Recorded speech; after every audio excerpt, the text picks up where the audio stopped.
So where are the enemies from here? So the enemy is surrounding us from three sides. Their sniper man, he's sitting over there and he's just looking at us. If we move, so we will shoot. So what can you do? We hope we are keeping our finger crossed.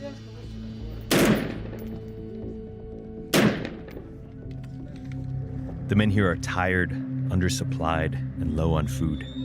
With just a few commandos mixed amongst a ragtag group of ill-trained police and soldiers, they're barely holding on. سه کچیرته اوس منګه دغه پرسونل دلته اوس په دغه حوزه کې یو 20 نفره دي که دې نه منګه 15 نفره د رخصت ورکړو د حوزه سکوت ده سه باید موږ ته لازم هغه امکانات نشته ده د منګه حمایه هوایي حمایه ډېره کمه ده نو دغسې مشکلات شته دي چې دغه خلا نه دشمن کوشش کوي چې مخکې راسي. Does it feel like the lack of support from the Americans and the American drawdown has allowed the Taliban to surge forward in this fight? یعنی په داسې یو ځای کې پرېښودلو هغه د ساحل غاړې ته یې پرېښودلو همداسې یو معمولي ډیګر راته څوک راکړي او بس وطن نه ونیسي او معامله خلاصه. I never wanted to make a video about this. God is my witness. I'd already made up my mind. All these things, I'm done. I need to move on. I need to move forward. But you know, I'm under a serious obligation to tell you the truth at any given time, even though it comes at a great cost.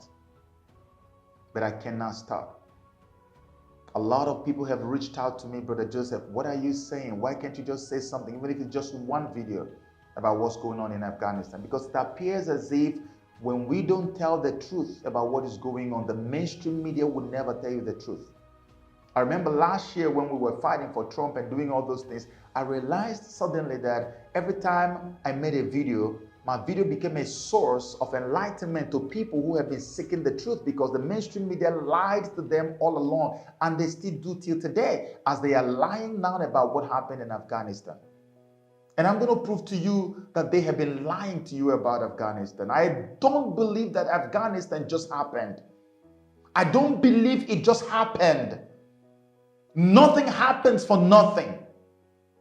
The United States of America is way too intelligent and too informed to be this ignorant. You can't tell me that America as a superpower can just make that kind of decision they made in Afghanistan and not know that the things that happened were going to happen. You cannot tell me that the United States of America, we're not talking about Nigeria or Ghana or some Gambia or Sierra Leone. We're talking the United States of America will suddenly pull out of Afghanistan the way they did and leave everybody and everything vulnerable and make way for Taliban takeover to a point that Americans became victims, and then we even lost 13 Marines. How can you not know that stuff like this would result from your actions, U.S. administration? This is a report from CNBC. This report happened before the last pullout took place in Afghanistan. It says about 122,300 people have been evacuated since the end of July, including about 5,500 U.S. citizens and their families. That number, or those numbers, eventually became 123,000 people and 6,000 U.S. citizens. The U.S. withdrawal follows frantic efforts over the past 18 days to fly 123,000 people out of Afghanistan, including 6,000 U.S. citizens. 123,000 people flown out of Afghanistan, including 6,000 U.S. citizens. Is this not self-explanatory? It simply means that out of the 123,000 flown out of Afghanistan, only 6,000 are U.S. citizens. So what happened to the rest? All the other ones are non-U.S. citizens. Did you see the frantic manner in which the mainstream media was hammering on, oh, we need to rescue our helpers in Afghanistan, our allies who helped us to fight the Taliban. We cannot leave them, which is such a beautiful call.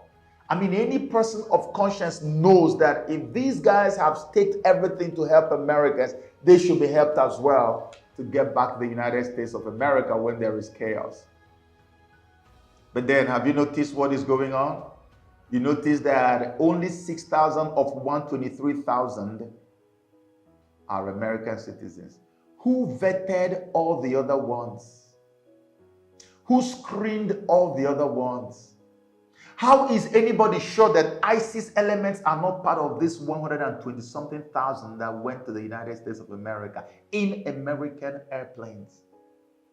How is anybody sure that some elements or insiders with Taliban are not part of those who have been airlifted into the United States of America in American planes? The Air Force jets. Who vetted them? Do you think that if there was no chaos or emergency, that these same Afghans would have been allowed to get into the United States of America without proper vetting? No. That's why they did what they did, because they knew that if they waited to do it the right way, they knew that if they did it in a more professional way that allows for less or little to no vacuum to be created, that allows for little to no casualties or chaos to be created, then those people will go through proper vetting and screening, and many of them will not make it to America, irrespective of the fact that they may have helped America. But they didn't do that. They wanted to create the chaos so that when it happens, they will say, oh, we just had to do it. There was an emergency. Only 18 days window. So no screening was done. And these people flooded the United States of America. Now they're going to be resettled into different communities, and they're going to become part of those communities permanently with their views and their value system and everything. They're going to treat all of them as American allies, put them in nice, beautiful places, make them American citizens in no time. And then, if anything happens like bombing or something like that, only God knows. We don't know. I don't know how they're going to do this. Oh, come on, nobody would have expected. Come on now. I mean, it was just an emergency. You cannot blame the government, because the only option we had was just to move people. There was an emergency. There was an emergency. But who created the emergency? When people began to raise alarm and say, look what America has done. The mainstream media, you can look at their faces. They were all swollen. They didn't know what to do. They didn't even know how to defend. They were doing everything to see how they could defend. When people started raising alarm, oh my gosh, America left all these weapons in the care of the Taliban.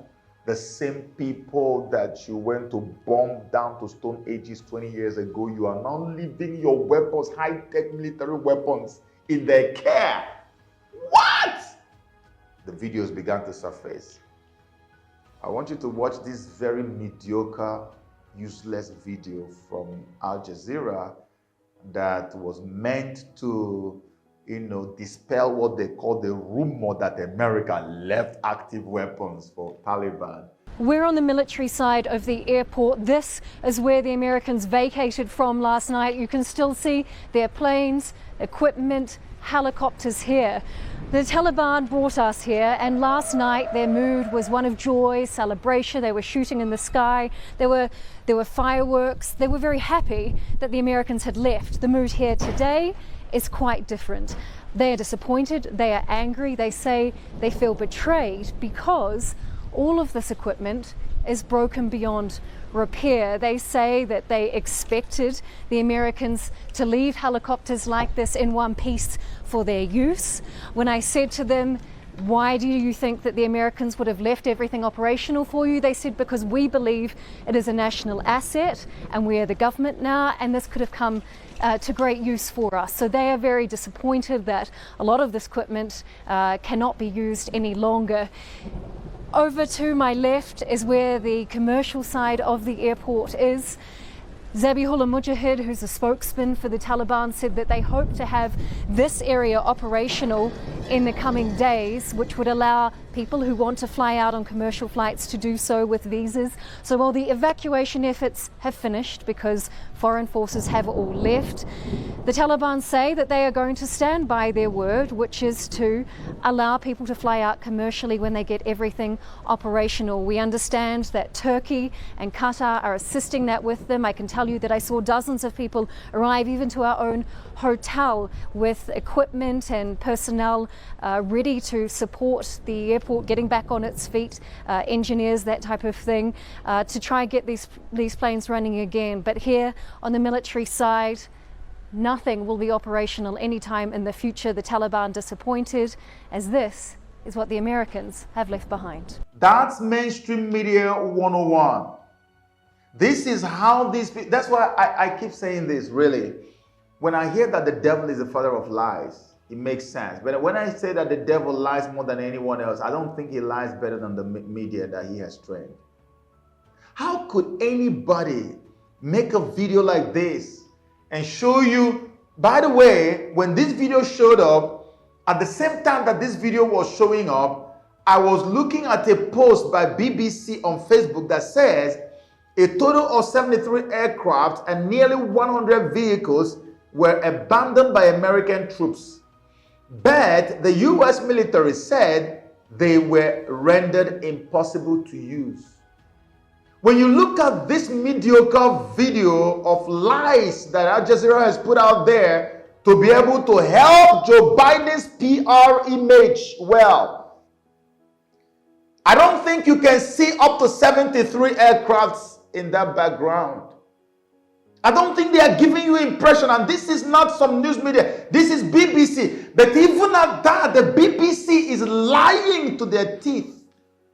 By this report, they have told a massive lie, and I'm going to prove it to you.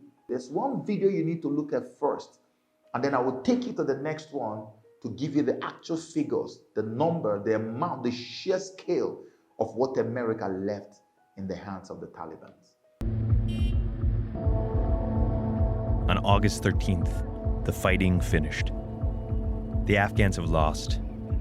They gave up the city and cut a deal with the Taliban, surrendering millions of dollars of heavy weaponry and Humvees in exchange for safe passage on government flights. Our leaders had negotiation with the Taliban to abandon the city, so that's why we don't have civilian casualties in the city. I think it's time now to pull my forces back, because I can't sacrifice my men for no reason. Millions of dollars worth of military weapons in exchange for safe passage on government flights. They struck a deal with the Taliban. They exchanged. They gave up. And someone tells you that, oh, whatever America left there, they were not operational, and you're going to come and see that lie thrown to the ground right now. And I'm about to prove something to you. This was what happened, really. And we're talking about, he said millions of dollars, because we're talking about just one city, Kandahar. We're not talking about all the other regions. When you put all of them together, it's more than 84 billion, probably about $85 billion worth of military hardware. Nobody is talking about this on the mainstream media. Imagine if this was Donald Trump in power and something just as little, even a fraction of this happened under him. The whole truth, even the one that is beyond the truth, will come out. The lies will be added to whatever happened, and they will be sold to you, and you will grab it, eat it, hook, line, and sinker, pim, and believe it. But look, they've lied to you. Al Jazeera is putting out a video lying. BBC is telling you there are only 73 aircrafts and 100 vehicles. Let me show you why I believe the mainstream media like BBC, they lie far better than Satan himself. Take a look at this video.